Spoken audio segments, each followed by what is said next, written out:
Hello,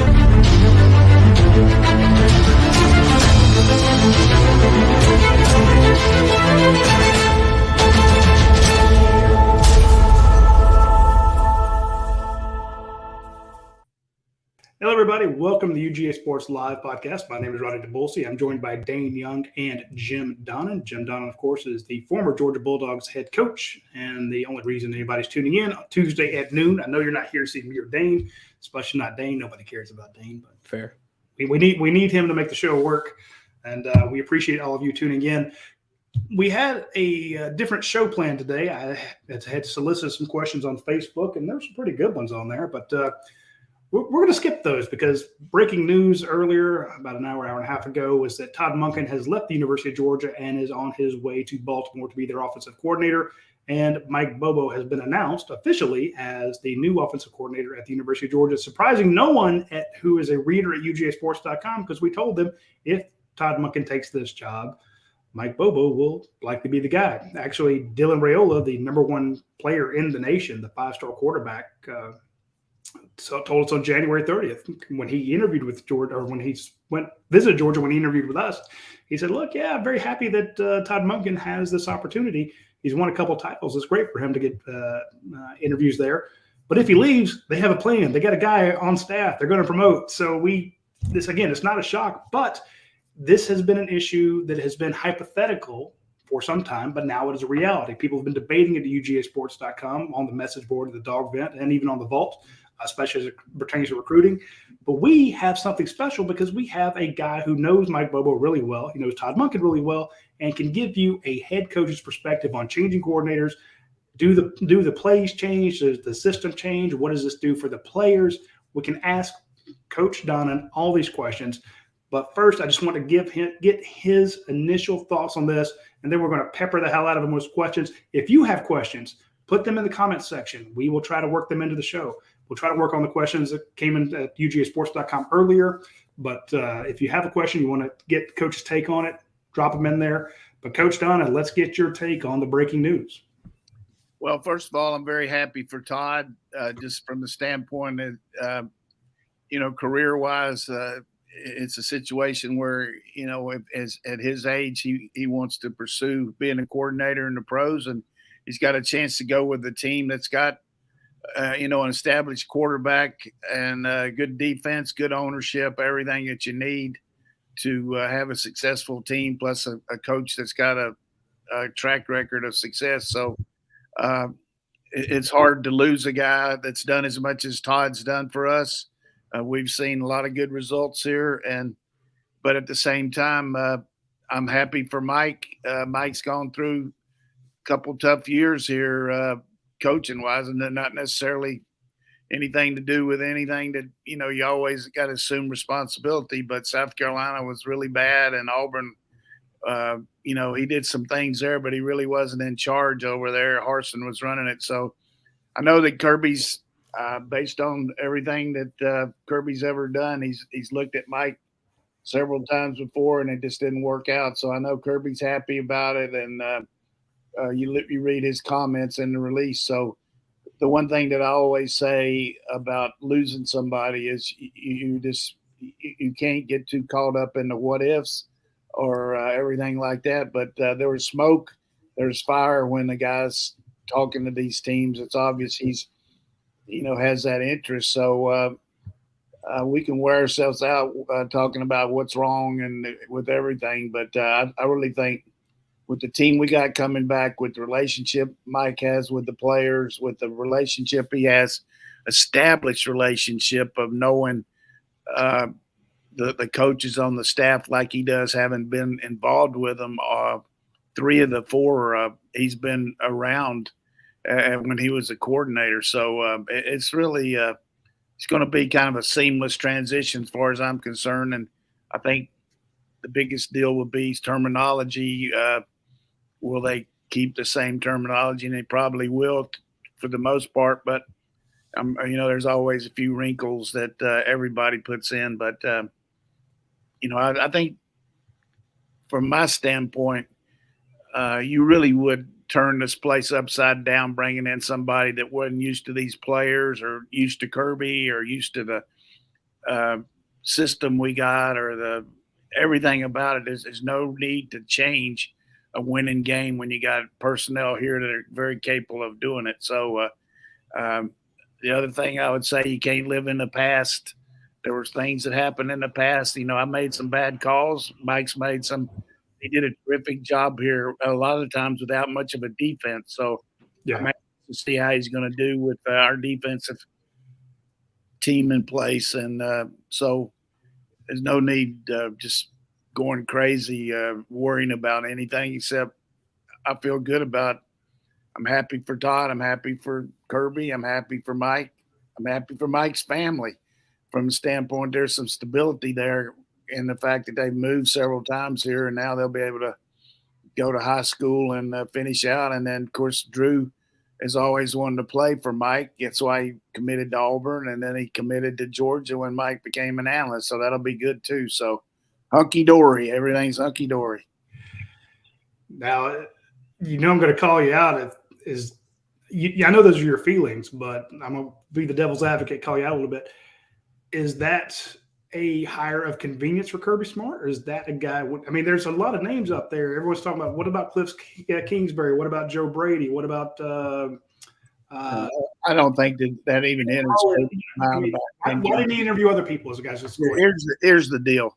The fact that Kirby let Coley go shows you that Kirby's going to do what he thinks best for the program. Now, there were certain things about that I agreed with, and certain things I disagreed. I think Coley did a good job, and some of it was beyond him. But Kirby felt like that needed to be make that move, just like when we had the situation with Mel Tucker leaving, he moved Lanning and Schumann up right away.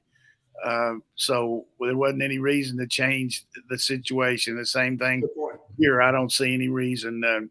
Cliff Kingsbury coming in here or Joe Brady would be very difficult for these guys to switch the system now. You can do it, no question about it. But, just like Nick brought in a different guy from outside, but he's going to run Nick's system.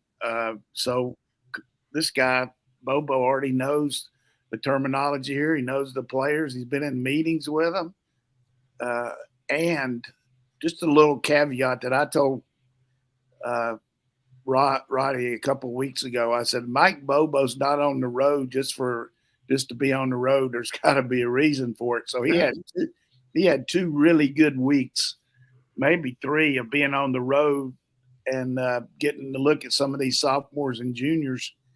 And I think that was very smart by Kirby because he's, got a jump start on a lot of guys that, he wouldn't be able to do anything on until the spring. So very smart again by Kirby. So he knew that there might be a chance that Monken left. So he put him out there, and, Monken continued to recruit. And I think he alternated maybe Muschamp and somebody else off the road. But this is not a convenient hire, And I will say this, and people can question it, but whether it's true or not, but I know there was some definite interest with Kirby and Bobo when Monken was hired. I don't know exactly who he talked to first or anything like that. So this is not that chaps my ass that anybody would think that would be a convenient hire. Mike Bobo is a really good football coach. He's had head coaching experience, which helped him. Kirby with Muschamp coming in here and, moved Muschamp along pretty quickly. So our staff, it's going to hurt to lose Monken in a lot of ways, but it's going to help to have Bobo in a lot of ways, recruiting players around, knowing the coaches in the state. He's got an existing relationship with Rayola and Politsky, however you pronounce his name. He already knows them. A new coach would have to figure that out, So I'm not going to talk about that anymore, except when they ask me again, I'll say the same answer. I don't think it's a higher convenience, but I do think it's one that is about stability. So Todd Monken leaves. Buster Faulkner already left. Stetson Bennett, who's the stabilizing spot at quarterback, is not coming back. So in terms of getting that offense going, you need as much stabilizing as possible. And I think what you said, Coach, about Will Muschamp stepping in seamlessly for Dan Lanning, this feels a lot like that to me. And in terms of Georgia's dynasty as it is right now, this probably lengthens it because it's not very likely that Will Muschamp or Mike Bobo would leave from these spots to go somewhere else. So in terms of stability, I think Georgia's probably maximizing that with this move. Right. 100%. I had not thought about it from that standpoint. I guess, and we had mentioned a couple of weeks ago that this was going to be a recurring issue that Todd Monken each year would be, get calls from the NFL. So he got calls this time around. And, we'd heard last Wednesday that, he's really looking hard at this. I'm like, we'll see. And then I was told today, hey, decision day is coming tomorrow. And I'm like, okay, well, let's find out what's going on. And again, I didn't know what was going to happen. But sure enough, apparently Kirby's known about this for a couple of days now. But the real issue is, I want to touch on what you said, Coach, the fact that they had him out on the road. They're only allowed to have 10 people on the road. And so if Mike Bobo's on the road, that means one of your position coaches is not on the road. You can't just bring him because he's an analyst or something like that. They're limited in the number of people. So he's been setting it up. You mentioned Dylan Raiola, Coach, and we mentioned him in the opening section there. This is a guy who really, he and his dad love Mike Bobo. So that's only going to help Georgia's situation there.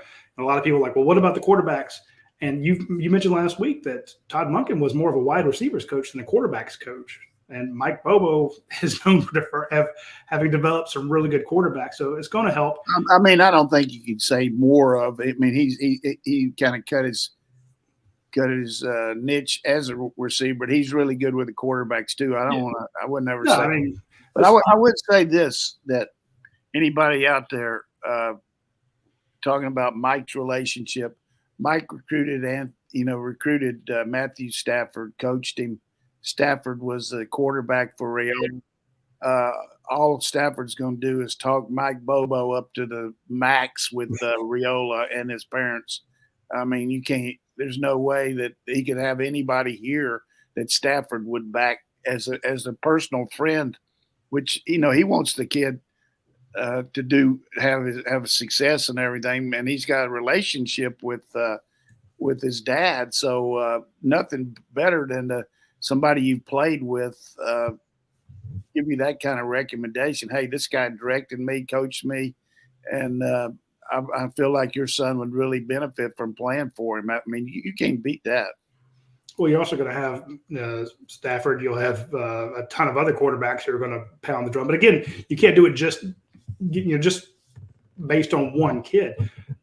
When it comes to recruiting and it comes to Kirby Smart's success at Georgia, and I will stand on the table and pound this into the ground, Kirby's success is built on having better players than just about anybody he faces. The difference between Mark Richt and the Kirby Smart eras is the fact that, yes, Mark Richt had some great players. Mike Bobo had some great skill players. He didn't have the defense, as you mentioned, Coach. He didn't have the offensive lines that Kirby Smart's having. When they didn't have the depth. You can go back and point out some of these guys that went to the NFL, but when you lose Adam Anderson last year, you lose Nolan Smith this year, and you're able to plug a guy in there who's able to make a sack. You get Jalen Walker come off the edge on a third down in the national championship game, a true freshman. The depth that Georgia has, because they are so dominant in recruiting, that's what Kirby Smart's success is. And I'm not trying to take anything away from Todd Monken, but having a Brock Bowers, and again, losing your wide receiver your top wide receiver 2 years in a row for most of the season. The other guys. Let me just point this out. Is there anybody on this that's listening to this show that would say, in complete fairness, that if you take our top 15 players from last year, the only one, and I think this guy will probably be drafted too, is Truss. Name one of those 15 that's not going to be drafted. They all will. This is a challenge. How many teams? I'm talking about offense. How many teams that we played would have more than maybe 3 or 4 guys drafted beside Ohio State or Alabama? Not many. No. So we definitely got an edge personnel-wise. We definitely got an edge development-wise, recruiting. But you got to put it together. And you look at our team, the least penalized team in the SEC. Alabama, the most penalized team in the SEC.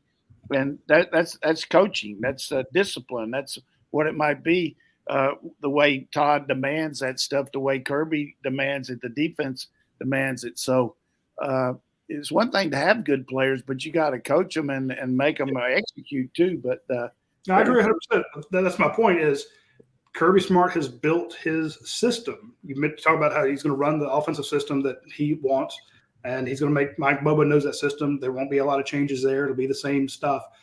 But the core is having great players. Mike Bobo, we're talking about Dylan Raiola and the relationship they have.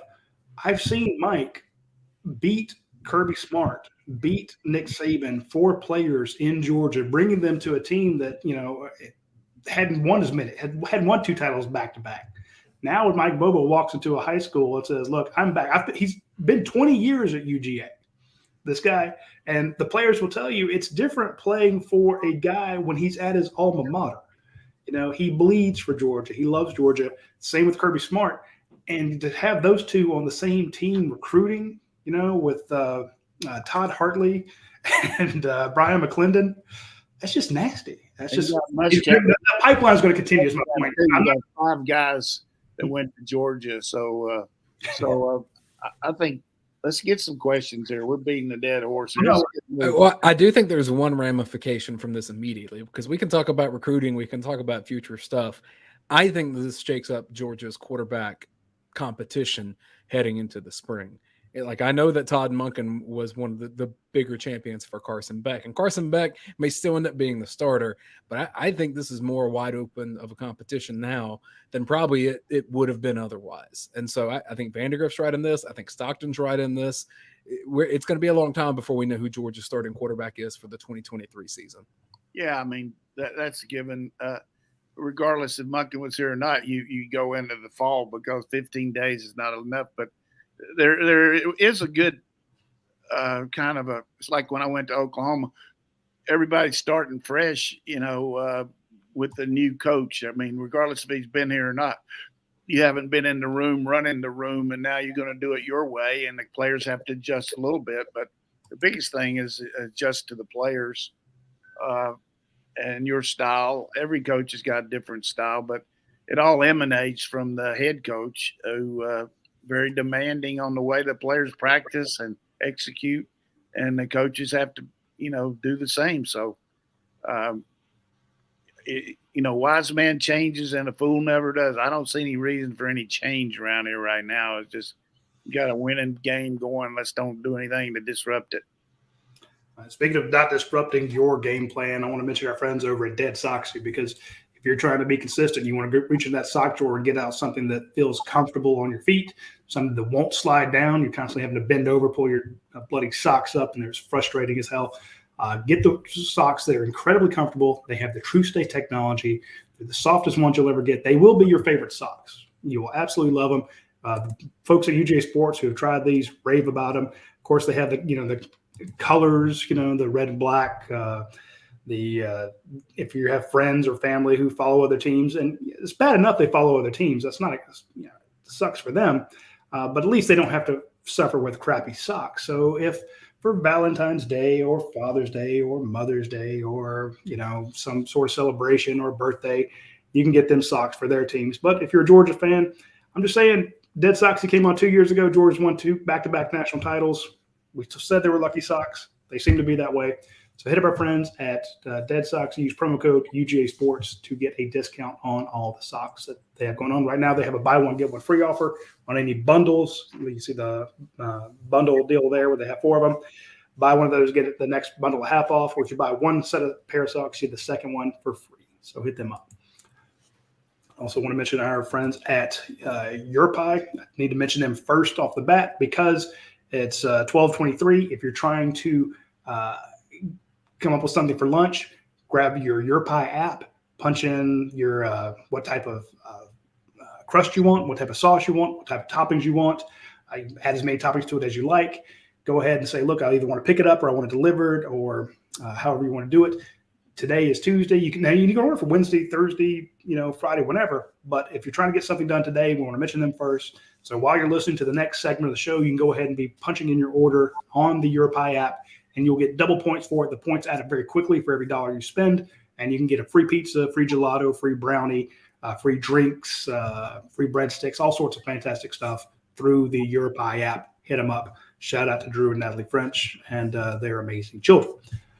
Coach, one thing I did want to do, just because you've known him for a long time, Mike Bobo, the player, Mike Bobo, the young coach, now Mike Bobo, the veteran coach, just him as a person, memories that you have with him early in his playing career, latest with him, because I know he had some health scares late at the Colorado State tenure, just anything your brain goes to when I say Mike Bobo, the human being. Well, he's a classy guy. I mean, unbelievable father, husband.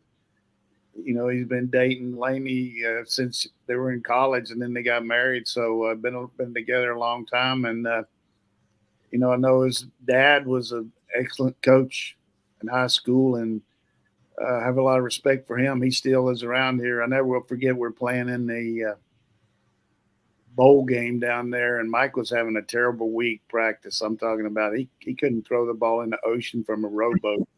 And, I finally went up to George and I said, "Can you see anything here? This is his last game, and I really want him to do well, but he's really struggling." He had such a good game against Tech a couple weeks before that, and he said, "I don't know either." He said, "I can't figure it out." He said, "I guess the best thing is just to let him alone. Maybe he'll get riled up during the game." And so we came out the first play, and we ran similar to what an RPO is, where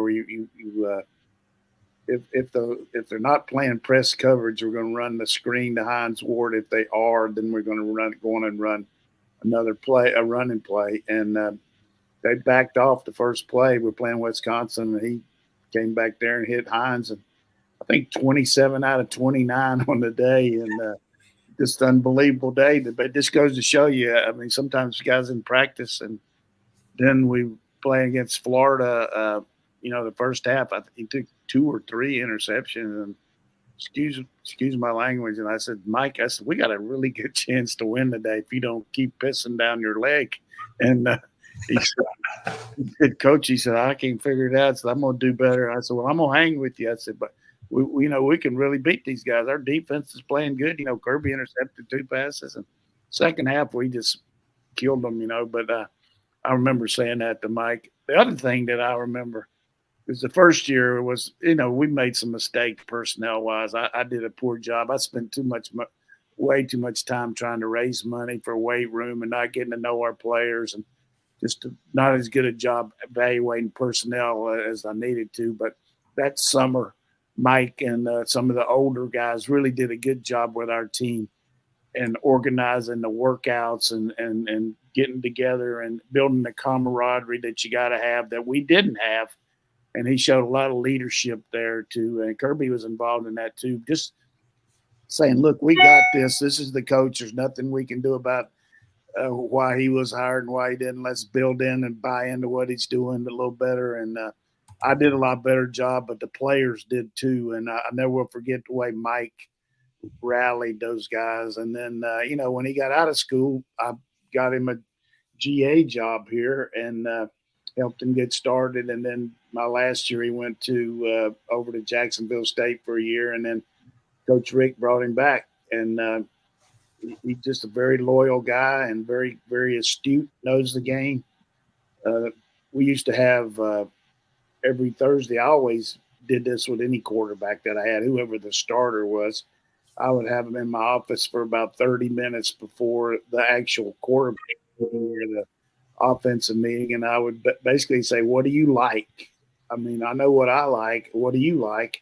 And he was always prepared. He had some stuff, and he said, "Coach, I know you like this, but I'm not very comfortable with it," or something like that. But he would stand up to you. But it's always good to have that kind of, communication where a coach and player can talk, and because it's important that you don't try to force feed something. So those are a couple things that I remember. And then the last thing was when he's getting ready to go interview for the Colorado State job. I got him over here in my house for about 3 different sessions and taught him some of the things that I'd learned from ESPN. And I said, hey, Mike, these people don't know you, and you're not going to have a chance but one time here. And, this first impression is going to be important. So you just can't be Mike Bobo, Mr.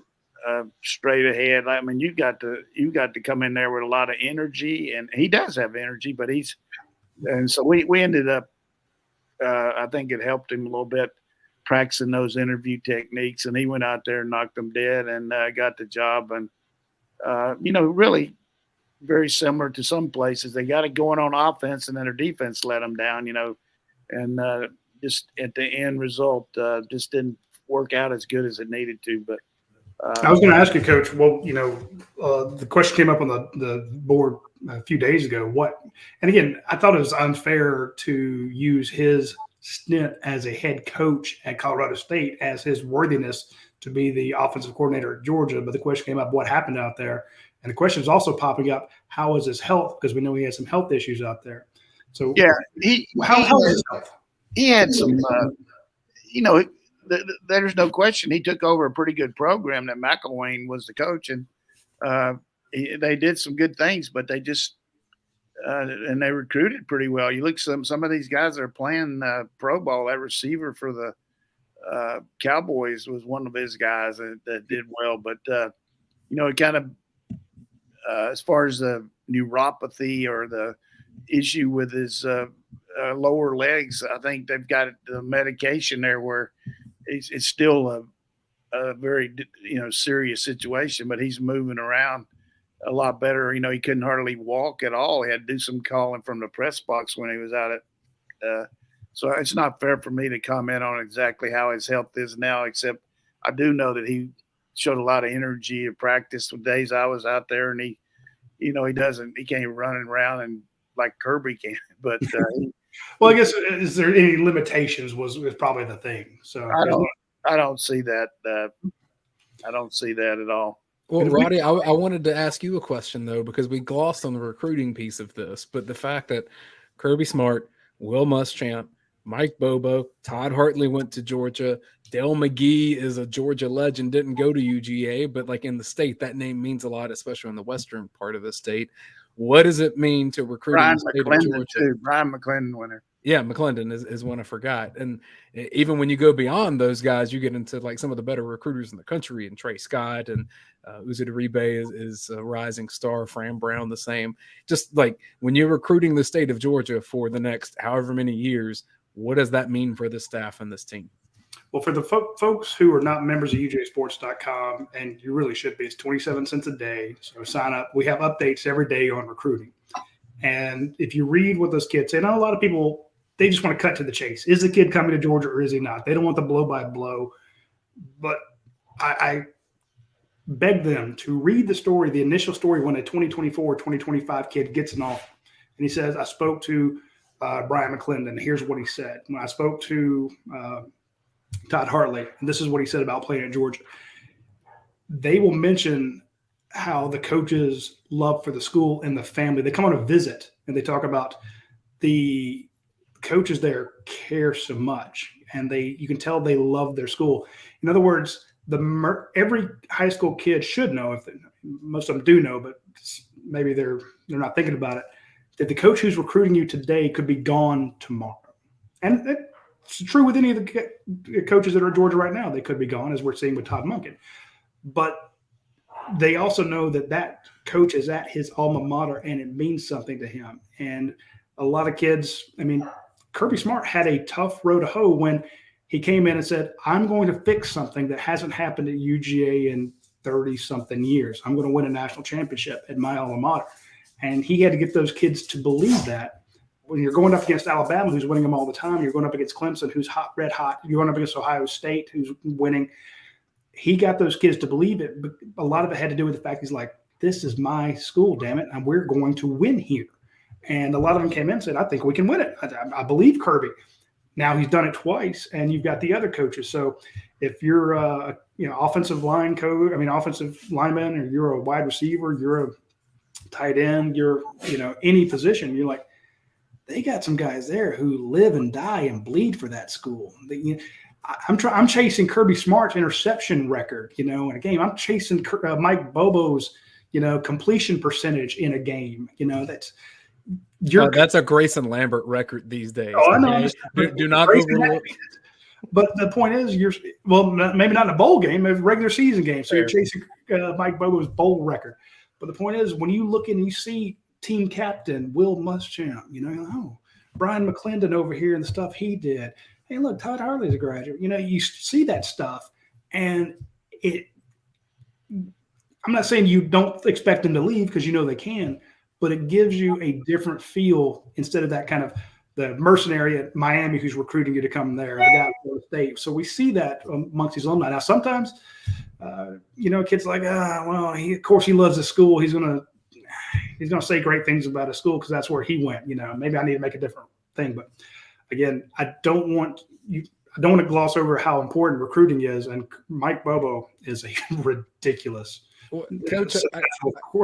You just look at Todd Gurley, Marshall, Trenton Thompson. I mean, he got Trenton Thompson from South Georgia. Mike Bobo's a legend recruiting in South Georgia. Legend. Well, Coach, I go back to what you told us a few weeks ago, which was the most overrated thing in football is play calling, because a good player can turn a bad play into a good play, and vice versa. Like the same can be true. Georgia has players. Like, that is not questioned. Yeah, I mean, the only reason I say that is and it's certainly preparation and getting your team organized and having a plan and attacking people and calling a play in a crucial situation. That's awesome and everything. I mean, you got to do that. So when I say it's overrated, I mean to the point where you just – my feeling is that the staff gets together but your quarterback really controls the game by the way they play in today. You watched the other day, Hurts and Mahomes doing a lot of RPOs and doing things like that. But, we had a staff meeting one time at Oklahoma, and Barry Switzer said, "Do you really think that we're going to outcoach Tom Osborne? Do you really think he's going to outcoach us? We got good coaches in there. We got to let our players play and understand ego-wise that you're not going to make the perfect call, and you're going to do all this stuff. Hey, let the players play and have a plan where you're not going to beat yourself." But I've never forgot that. I said, hey, we're not going to outcoach Tom Osborne, even though he beat him 12 out of 17. But how many was that? He was 12-5 against him in one tie. It made me laugh that Vic Fangio was brought in for 2 weeks to coach for the Super Bowl, and that he would have won a Super Bowl ring had the Eagles won that game. And this guy's going to get $4.5 million to be the Dolphins defensive coordinator. That's smart. That was smart by them, even though they lost. I think it's good to bring in people and look at your team that's from the outside a little bit. They usually don't get that till after the season's over. This guy's a free agent. He comes in there and looks at the team, and you scored 35 points, you ought to win. Yeah. But they forgot who Devontae Smith was in the second half, and they also stopped running Hurts. So play calling was a little underrated in that game. True. Well, Andy Reid was just putting on a clinic with some of those receiver routes. Good Lord. Yeah, that was a good job of studying their motion adjustment and knowing they were going to bump things over, and then at the last second taking the guy back out in the flat, hit him twice with it, and then tried to hit it a third time, and the guy got called for holding. But the tough part about that, for anybody who wants to gripe about the call, is the guy said, hey, I held him. So that makes it easy on the officials. Yeah. That does bring up a good question for folks who don't really – I don't say they don't know Mike Bobo. We knew that with Todd Monken, and he in his own words, he goes, I want to throw the ball. I'm looking to throw the ball. I want to throw first. That was his MO. That's what he wanted to do. He's I don't say air raid guy, but he wanted to put the ball in the air.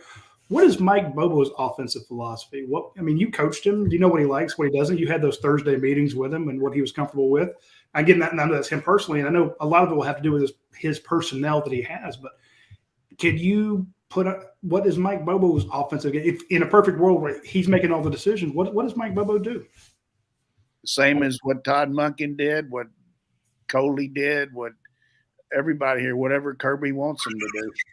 I knew that was coming. So what is Kirby? So that does bring up the second question then. How much?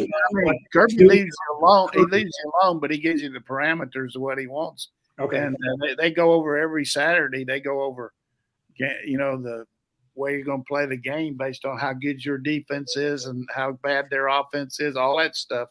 So you see a lot of that at the end of the half, the way we call plays based on the way things are going with the defense. And, we call timeout when we think we can, our defense can hold them, and we can, if we don't make a 2-minute offense. But it's Kirby, without question, dictates what we do on everything. Special teams, I mean, those guys, they just sit around and wait for Kirby to come in there and say yay or nay on every special team decision, which that's the way it should be. You're the head coach. Well, Coach, I hear you, and I agree with you, and part of that's because I've sat beside you and learned from you. But I think a lot of fans would say, you can tell me that what Coley did and what Monken did are similar, but the results were very different. Is that all because of personnel? No, I mean, what I'm saying is that the philosophy that we had with Coley changed a little bit with Monken, and from the standpoint of some of the things we did formationally. And, I don't want to get into that too much, but it all evolves from the fact that Kirby wanted to see a little more of this that Monken brought in. And I think he'll say the same thing to Mike. Look, hey, this is what we want to do. And, here's the thing. Kirby will come in there just like any coach, like I've done it. I'll come in and, hey, I'm going to suggest that we do this, and we're going to look at this and look at this. And then sometimes he'll come in and say, I'm not suggesting it. I'm telling you, this is what we're going to do.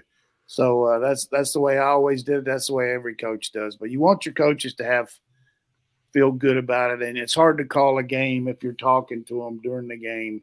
You just got to talk, in between series and all, and or say when it's 3rd and 6 and you're on the 40-yard line, say, hey, we're in the 4-down zone here.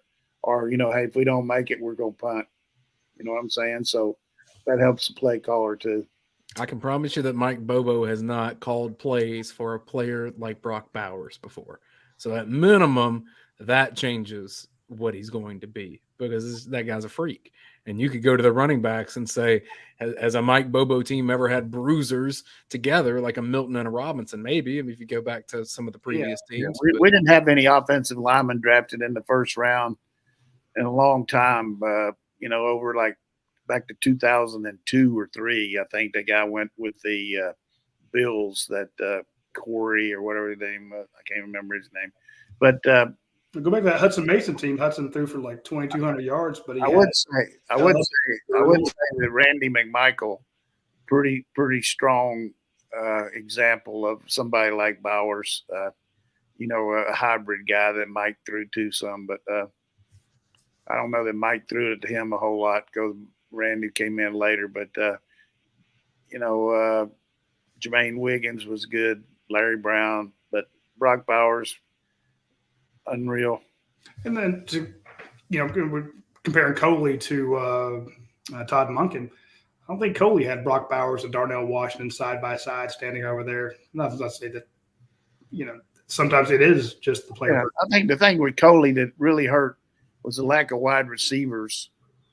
Guys getting hurt, Holloman getting kicked off the team. We were and we got Cager in here. Finally, he played great against Florida.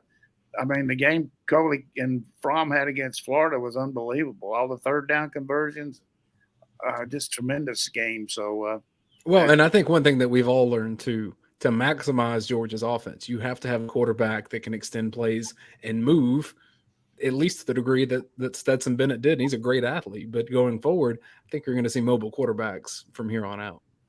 That's going to be, to me, is interesting of what Todd Monken does with Lamar Jackson.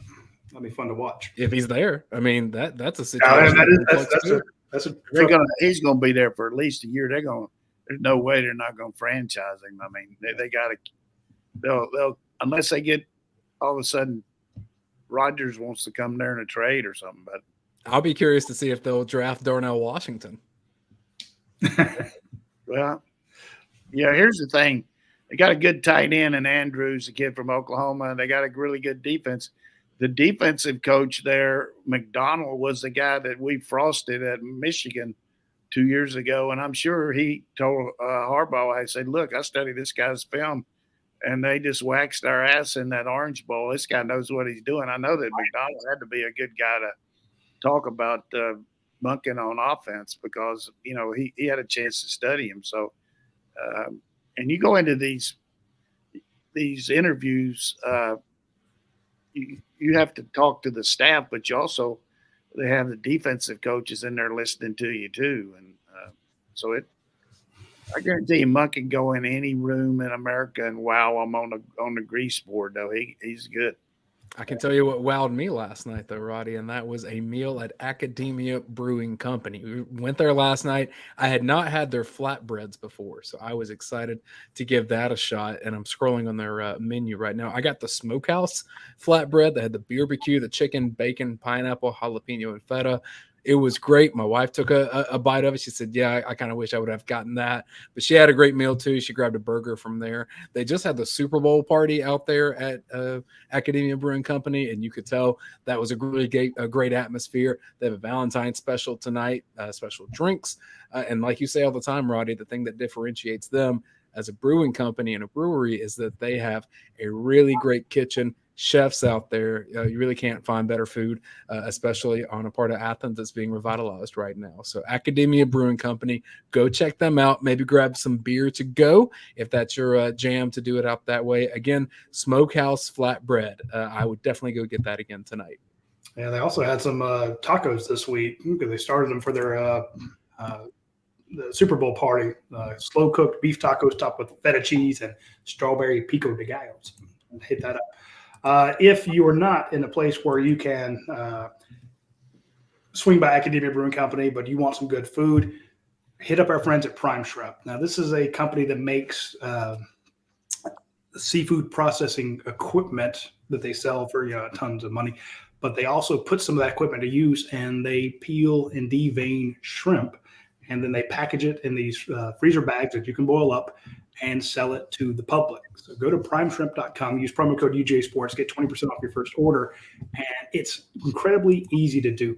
Basically, it's, if you remember the boiling bag, I think we call it minute rice. We used to eat that stuff in the dorm all the time. When you could have a hot plate, boil some water, or if somebody had a microwave, put it into the water and hit it in the microwave. It's basically the same concept. You take one of these packets they have, you drop it into boiling water, flip it over, take it out. In 10 minutes, you're ready to go. So they have new flavors, the new New Orleans style barbecue shrimp. If you've ever been to the Bourbon House and tried their barbecue shrimp, it's fantastic.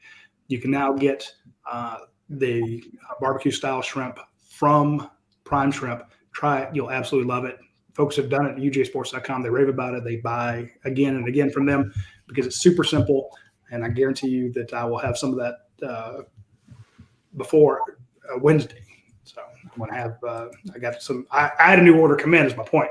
And I'll be popping that in because I love to make the shrimp tacos. So try them when you get a chance. I want to get into some of the questions we have from UGASports.com, and these were pre the news of Todd Monken leaving and Mike Bobo being hired. This is one that was DM'd to me because NYDog34 lives on the West Coast and sometimes misses live, but he wanted to get this question into Coach. He said, given that we start to hear this time of year about upcoming rule changes to the sport, are there any rules you think that should be made to improve college football, game flow, recruiting, offseason player development, that kind of thing? Or are there any recent rule changes that haven't played out quite as well as they were intended or should be reevaluated? Yeah, I know they had the rule up. They were talking at the last meeting about letting analysts actually come on the field and help coach. I think that would be a real beneficial thing for the players, but also the analysts, the younger guys, to get a chance to develop their coaching skills and help their professional development. But for some reason that didn't pass. I've always been a proponent of the pro rule of having you have a pass interference being a spot foul instead of 15 yards. I wish we had that, but defensive coaches. And then the one rule that just is not fair defensively is the lineman can be 3 yards downfield. That's just hard to really play pass defense when a lineman can actually run a running play and you still throw the ball. So I think it'd be great if they could make that a 2-yard rule like the pros. So as far as new rules this year, there's always going to be looking at targeting and things like that and how they evaluate it. But I think we got a good game. I think they're always talking about speeding the game up and utilizing the same kind of clock where you do in the pros, maybe a little bit where you don't necessarily stop the clock for certain things on the first down like they do here in the college. But I can't think anything else. Can y'all? I just, if there's more language about what's a catch and what isn't, because I feel like all the games get stalled out by, well, that looked like a catch, but it kind of wasn't. And maybe we'll think about it and look at it 4 times. I wish they would do something. If you can microchip the ball, the placements. We complained about this on the watch along where guy runs out of bounds and the side judge runs over, picks up the ball and moves it 2 yards back from where he actually ran out. And you're like, wait a minute, that's the difference between 3rd and 1 and 1st and 10. I'm like, there's got to be some sort of technology that lets you know when the ball crossed out of bounds or how far the ball advanced, in a scrum. The placements are just, they feel willy-nilly. I'm just thinking about Ryan Day pointing that 3 yards ahead of CJ Stroud went out of bounds. Like, no, dude, it didn't go out right there. I promise you. And thank goodness, again, go back to that Brock Bowers diving, out of bounds, putting his hand down, converting the 3rd down for Georgia to get him a new set of downs. If you didn't have cameras there to get the angles right, then maybe the outcome of that game is completely different. So come on, you got the technology, put the chips in the balls or whatever and get it right. From OU Herschel Walker, coach, going into spring practice, what do you feel will be the most contested position besides quarterback? Also, is that the most important position besides quarterback? It's what? All right, what position in spring practice is going to be most contested on the depth chart is the question. Yeah, you got to say quarterback just because it's the least experienced group coming back. But also we're going to have to find some corners, not only to play regular defense, but nickel and dime. And we got a lot of defensive backs in here early, so we ought to be able to make that happen. So I would say those 2 positions, and then developing some real adequate depth in the offensive line, and also finding out who our left tackle is going to be. Is that going to be Green, or are we going to move the other guy over there? Truss. Truss can play out there. He played, but I think left tackle, quarterback, and corner. This question from Dr. Diggler says, Coach, thanks for always being on the show. In the past, you've mentioned bringing on Coach Switzer as a guest one week. Any way to make that happen? Yeah, we can have it happen. He got to watch the language a little bit. We'll have a not safe for work podcast. He's not he doesn't do it on purpose, but he says a few things that maybe might offend people, but we'll get him on there. That'd be good. I don't even know if me and you would need to be on that, Roddy. I think we just need to set it up and let them go and turn it off at the end. He can tell some stories now. He tells some recruiting stories. Unbelievable. See, I would just ask him embarrassing stories about you, Coach. He can tell those too. He could tell a lot on me for sure. I know we have some other questions there, but I want to mention one of our other sponsors before we get to the next question here. Our friends out at Athens Ford, they're up to almost 350 vehicles now. Again, it's down from their 1,000 vehicles or 1,300 they've had in the past, but they did get down to 200 during the rough parts of COVID. Now they're really starting to get a lot more stock in. So if you need a vehicle, you need a pre-owned vehicle, you need a brand new one, swing by our friends at Athens Ford. Let them take care of you. They've got F-150s in stock. They've got Explorers. They've got Escapes and a ton of certified pre-owned vehicles. They've got Broncos. It's tough to find Broncos, but they actually have them. So swing by Athens Ford. They do have an announcement that from the 17th to the 20th, they're going to be closing for remodeling their service and parts areas. So if you're looking to get service done during that time, or you need some parts, that's going to be a little iffy from the 17th to the 20th. But again, they're growing, they're remodeling. They've only been there 10 years and already remodeling. Point being, these folks are a huge place to go get your vehicles. They got a ton of vehicles on the lot. They got great customer service. If you're looking, and again, it doesn't have to be a Ford. They have their pre-owned vehicles. They got Jeeps and Hondas and Toyotas and everything out there.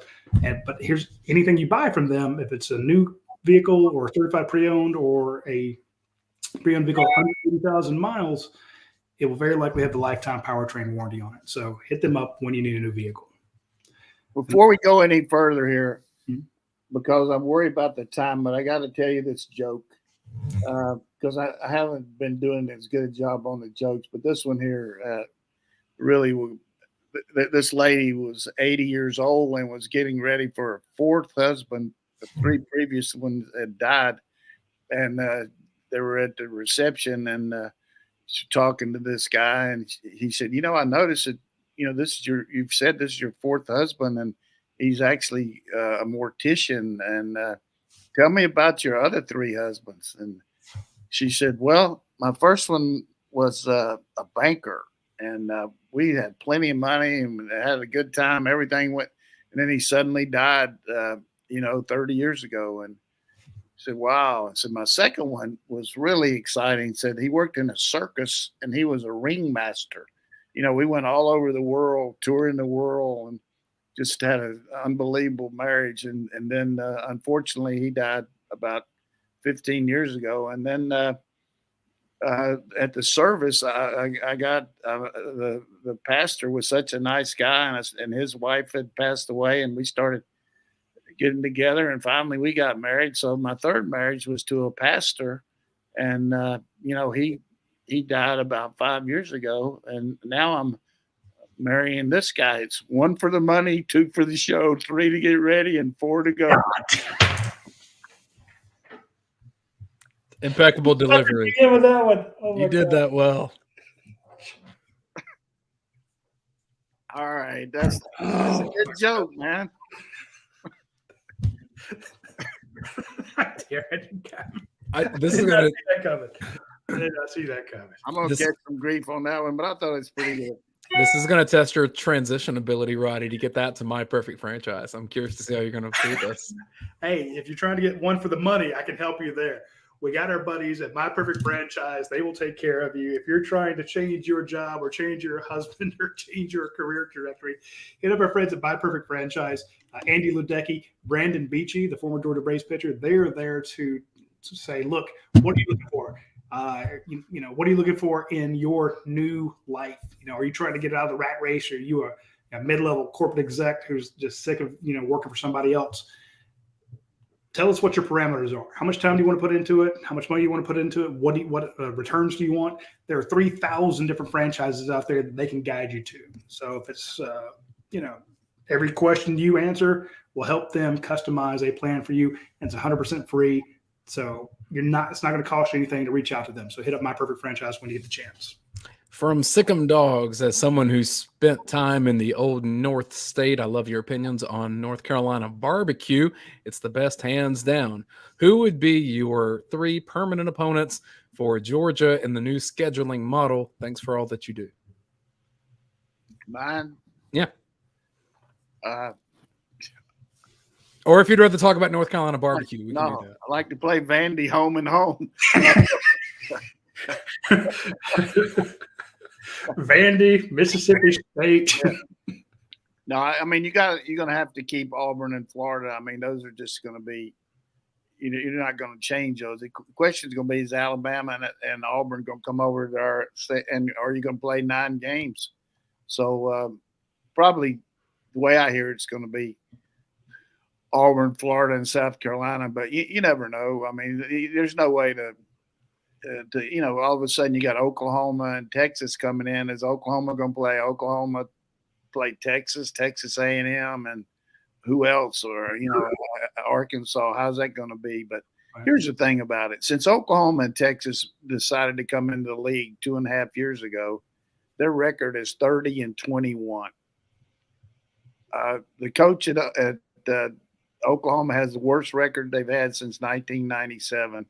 The coach Coach Sarkisian has not had as good a record as either coach that had preceded him at Texas. So we're not getting two juggernaut teams. You certainly get blue blood programs, and you're getting their Oklahoma softball and gymnastics and all that stuff, and Texas overall program going to help the conference as a whole for sure. But football wise, we're going to go to the 12-team playoff, so it's going to help your strength of schedule, playing more teams in the league, no question about it, because we'll get 4 or 5 teams in here. But as far as it's just conjecture how it's going to all pan out. With South Carolina, 3 that you would want every year. Who would I want? Yeah. That you feel that Georgia, if you're 3 guaranteed, you have to play them every year, no matter Well, what. you got to play Florida and Auburn. I mean, there's no question that you can't change that. And are you going to change the Florida game here now? What are you going to do? Is Oklahoma, Texas still going to be in Dallas? I mean, how's the SEC going to handle that? But Tennessee certainly is a viable one, but you just got to be fair too. I mean, South Carolina's on the up and up, but I just think that those 3 make the most sense to me. With South Carolina, do you realize that as of today, their last 3 official head coaches are Kirby Smart assistants: Shane Beamer, Mike Bobo, the interim, and then Will Muschamp. Yeah. That's crazy. 2 of them are here. And as Georgia coordinators at this moment. I love it. Here's a recruiting question from Sumter Dog 1. It says, I love your stories, Coach Donnan. They are gold. What big-time recruit did you think you were getting that at UGA that surprisingly got away? What were the circumstances surrounding them going elsewhere? I mean, we have 3 days and 14 nights to talk about this. You have about 3.5 minutes. You always got guys that you lose that you think you're going to get. And I don't know anybody in particular that I'd want to go into the nuances of when I thought we were going to have him and not. But there's too many of them to really single out one guy. But I lost Ben Watson, but got him on the rebound. Did you ever lose any of them because they got paid? Is that a rhetorical question? Just curious if you were going to answer it. Oh, yeah. Hey, I will point out, since we're talking about rebounds, in 2023, Mike Bobo is Georgia's offensive coordinator. Stacey Searles is the offensive line coach, and Brian McClendon is the wide receivers coach. Josh Brooks, the athletic director. In 2010, Mike Bobo was the offensive coordinator. Stacey Searles was the offensive line coach. Brian McClendon was the running backs coach, and Josh Brooks was the director of football operations. So It all comes back around. Hey, they got the band back together. Somebody call John Lilly. Get him on the horn. Yeah.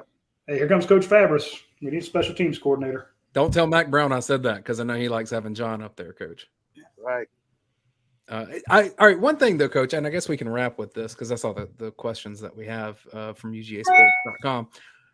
With so much transition, with Monken being out, with Buster Faulkner being gone, who were some of the other people at Georgia still that behind the scenes will be helping Mike Bobo do this? And should we anticipate someone coming to take that analyst role that he's had?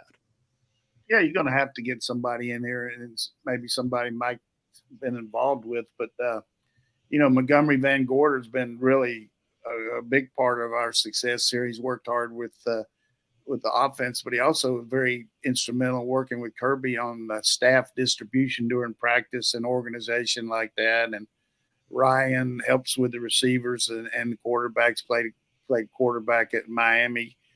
Both those guys, to me, be nice to keep them here, but they might be guys that Monken would try to take with him too. Jess Sutherland is another young coach that works with the quarterbacks that hopefully he'll get the chance to move up here too. But I'm sure Kirby has some people in mind, and Mike has some people that will move in there. That was a good move by Buster. I mean, professionally, he had to take a cut in salary and all that, but he ends up with a Power 5 coordinator job after working in this role here at Georgia. I mean, if that analyst spot is like an interviewing thing, that's a pretty highly coveted position, I would think, when you look at where Jay Johnson's gone from there, when you look at what Buster Faulkner's done from there, and now Mike Bobo too. Sure. And Bring it down. people want to get associated with Georgia. I mean, Eddie Gordon just got a good job. I mean, there's a lot to be said about being around, and not just the winning, but the planning, the organization, the practice schedule, the recruiting meetings, the recruiting weekends. I know Mac Brown has told me they've hired a nutritionist that was at Georgia, and just invaluable some of the things that she brought to the table about what we do here. Another person that worked on the recruiting talk about what they did, just like the little things that they gave the players when they got to their rooms, things that were on their beds, that memorabilia, sweets, things like that. Those are things that you think you're doing a good job, but then you got somebody in that's done it another way, and a team that's been in the top 2 or 3 in recruiting every year. Then those are good ideas. Yeah, wasn't that one of the first hires that Billy Napier made down in Florida, was to come after one of Georgia's recruiting? Right. Personnel? Was that before or after the game-changing coordinator? Oh yeah, the game-changing is the special teams. But hey, congratulations to Billy. He just got in the Furman Hall of Fame. Good quarterback there. He was an outstanding player for the Purple Paladins, and Billy is a good football coach, and they just got to get some players. And I said it when he hired some of the guys that he hired. I just didn't think that they had the kind of staff that you got to have overall to compete. You can talk about players all you want, but you got to have coaches too that can compete on this level. The ones that can compete for the 9 months to getting those kids before signing day too. I think Georgia's strong there. All right, folks, that's all the time we have for this week's show. Be sure to tune in next Tuesday. I'm sure we'll have more fallout, more discussion, and be sure to get your questions in at UGASports.com. Confetti updates for those who are asking. If you haven't received your confetti yet, please be patient. By this afternoon, we will ship the 2,000 envelopes. So 2/3 of the way there, but we still have a good ways to go. So if you haven't gotten it, don't panic. It's coming. It just it takes a while to get it all together. So just please be patient with us and keep checking your mailbox. We'll see you next week.